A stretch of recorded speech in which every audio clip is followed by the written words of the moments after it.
Good morning class. Hindi की class में आज हम हिंदी क्षितिज काव्यखंड का पाठ 1 सूरदास पढ़ेंगे।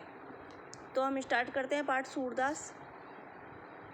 सूरदास जी का जन्म कब हुआ? सूरदास जी का जन्म हुआ था 1478 में, 1478 में। कहाँ हुआ था? रेणुका क्षेत्र में हुआ था। कहाँ हुआ था? रुनकता या रेणुका क्षेत्र में हुआ था। सूरदास जी को हिंदी साहित्य का सूर्य भी कहा जाता है। ठीक है, ये हिंदी साहित्य के सूर्य हैं, जैसे सूर्य की तरह तेज है इनकी कविताओं में इनकी। ठीक है, और कुछ विद्वान इन्हें कहाँ का मानते हैं? वैसे इनका जन्म हुआ था रेणुका क्षेत्र में, पर कुछ विद्वान कहते हैं कि दिल्ली के पास सीही नामक गांव में इनका, ये वहाँ के थे। ठीक है, सीही नामक गांव के थे।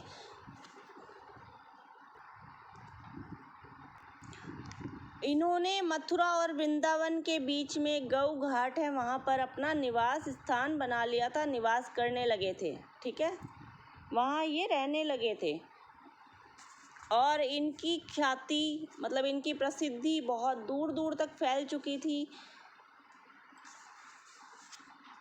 ये कृष्ण जी के बहुत बड़े भक्त थे। ठीक है, जैसे मीरा कृष्ण जी के भक्त थी, वैसे ही एक भक्त ये भी थे। कृष्ण जी के लिए ही इन्होंने कविताएं लिखी, कृष्ण जी के लिए ही लिखते थे।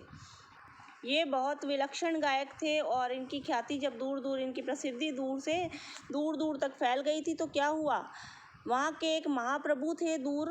ठीक है, वहीं एक महाप्रभु थे वल्लभाचार्य, वो इनसे मतलब इनकी जो ख्याति थी उसी से खींचकर वहाँ आए और इन्होंने सूरदास जी को अपना शिष्य बना लिया। ठीक है, और श्रीनाथ मंदिर में, श्रीनाथ जी का जो मंदिर है उसमें भजन कीर्तन के लिए इन्हें रख लिया, इन्हें नियुक्त कर दिया था।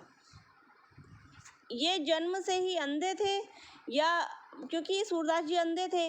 ठीक है, अब जन्म से ही थे या बाद में अंधे हुए, इस बारे में विद्वानों के अलग अलग मतभेद है। विद्वानों में बहुत मतभेद है।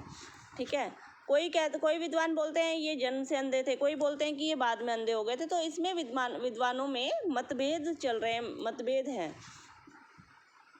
इनके जो वास्तव में जो इनके जो पद हैं उसमें यमुना का किनारा, कंदब का पेड़, ठीक है, और रंगों जैसा वर्णन किया गया है। जब इन्होंने पेड़ों के बारे में, ठीक है, रंगों के बारे में जब वर्णन किया है, तो उसे देखकर इन्हें जन्म से अंधा नहीं कहा जा सकता। क्योंकि जब पेड़ों के बारे में, अगर ये जन्म से अंधे होते तो कैसे वर्णन कर देते, कैसे पेड़ों का, रंगों का ये वर्णन करते? तो इसलिए उसे देखकर इन्हें जन्म से अंधा नहीं कहा जा सकता। और इनका देहांत कब हुआ? इनका देहांत 1583 में हुआ। कहाँ हुआ? परसौली में हुआ इनका देहांत हुआ। ठीक है, इनकी रचनाएं हैं, इनकी जो प्रामाणिक रचनाएं इनकी, वो 3 रचनाएं हैं। ठीक है, कौन कौन सी? सूरसागर, साहित्य लहरी, ठीक है, और सूर सारावली, ये इनकी सबसे अधिक लोकप्रिय रचनाएं हैं। ठीक है, इनके ग्रंथ हैं।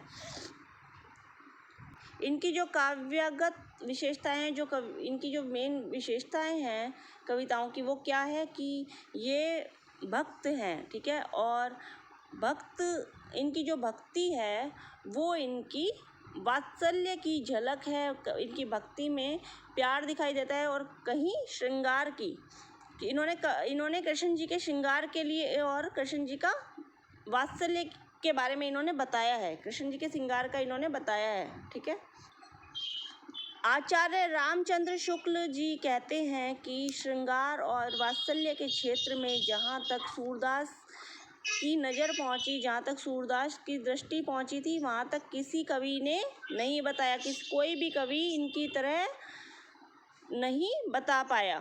इनके पद गानों के लिए लिखे गए हैं, उसमें संगीत और साहित्य का एक अद्भुत मेल है। ठीक है, संगीत और साहित्य दोनों का मेल है, और जितने अच्छे गायक हैं ये, और उतने ही अच्छे श्रेष्ठ कवि भी हैं ये। गीत भी बहुत अच्छे गाते हैं, गायक भी हैं ये। ठीक है, और इस कारण सूर के जैसा, मतलब सूरदास जी के जैसा कवि दूर दूर तक दिखाई नहीं देता।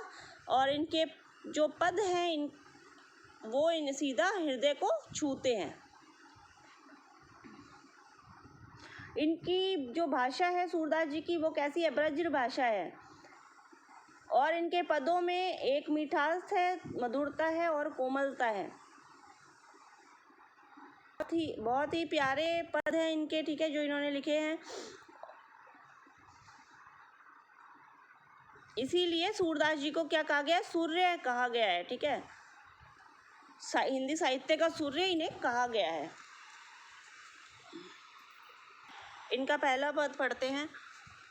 पहले पद के बारे में मैं बताती हूँ। इसमें है गोपियाँ जो उधो होते हैं, उधो कौन होते हैं, कृष्ण के मित्र होते हैं उधो, ठीक है, उनके बारे में गोपियाँ उधो से क्या कहती है, ठीक है, उधो से कहती है कि तुम बड़े सौभाग्यशाली हो जो प्रेम के चक्कर में नहीं पड़े, तुमने कभी कृष्ण के प्रेम का स्वाद नहीं चखा है। हम तो मूर्ख हैं जो हम उनसे प्रेम करते हैं और जैसे गुड़ से चींटी लिपट जाती है, ये इन्होंने बताया है। अब इस पहला पद है,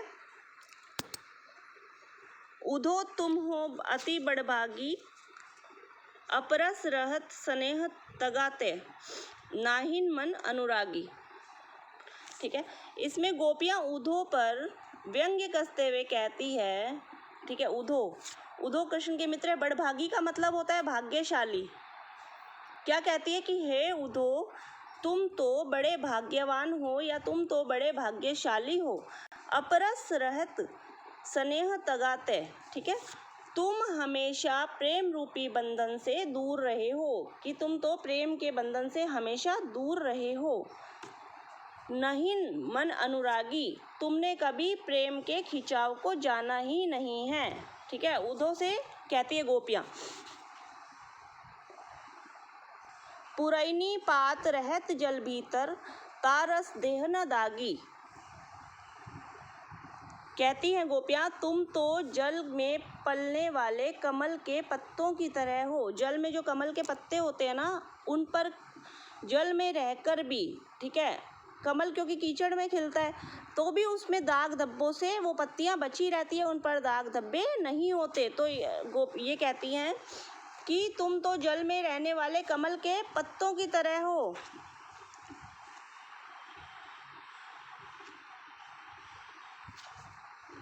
जो जल में रहकर भी दाग धब्बों से बचा रहता है, ठीक है, कि तुमने, इसका मतलब ये है कि तुमने कभी भी कृष्ण के साथ रहकर भी उनसे प्रेम नहीं किया। प्रीति नदी में पाऊँ न बोरियो, दृष्टि न रूप परागी, ठीक है, इसका मतलब है तुमने कभी उनके प्रेम को अपने मन में नहीं आने दिया, ठीक है। इसका अनुरागी का मतलब होता है प्रेम में डूबा हुआ, और पुरनही का मतलब क्या होता है, पुरैनी पात का मतलब होता है कमल का पत्ता, ठीक है, और देह का मतलब शरीर, और दागी का मतलब जैसा कि अभी आया था ना, दागी, देह ना दागी, कि दाग धब्बे जो कमल के पत्तों, मतलब जल में रहकर भी कमल के पत्ते दाग धब्बों से बचे रहते हैं, तो दाग धब्बे, ठीक है। प्रीति नदी में पाऊ न बोरियों, ठीक है, बोरियों का मतलब क्या होता है, बोरियों का मतलब डुबोया हुआ, डुबोया, ठीक है। दृष्टि न रूप परागी, परागी का मतलब मुग्ध हुई, मोहित हुई, जो मोहित होना। तो कहती हैं कि तुमने कभी भी उनके प्रेम को मन में आने नहीं दिया। यह अच्छा ही किया कि तुमने कभी प्रेम की नदी में पाँव नहीं रखा। नहीं तुम्हारी दृष्टि कृष्ण के सुंदर रूप पर मुग्ध हुई, मुग्ध परागी यानी मुग्ध मोहित हुई, ठीक है। सूरदास अबला हम भोरी, गुड़ चाटी जो पागी। तो चाटी का मतलब होता है चींटी, और गुड़ का मतलब यहाँ पे है गुड़, ठीक है, और ज्यों पागी, पागी का मतलब पगी हुई, लिपटी हुई, ठीक है। तो इसका मतलब है कि यह तो हम भोली भाली अबला गोपियाँ हैं, गोपियाँ, अबला मतलब नारी, ठीक है, नारी गोपियाँ हैं जो कृष्ण प्रेम में, कृष्ण के प्यार से इस तरह से लिपट गई है जैसे गुड़ के साथ चींटियाँ लिपट जाती है। यह हमारा पहला पद पूरा हुआ।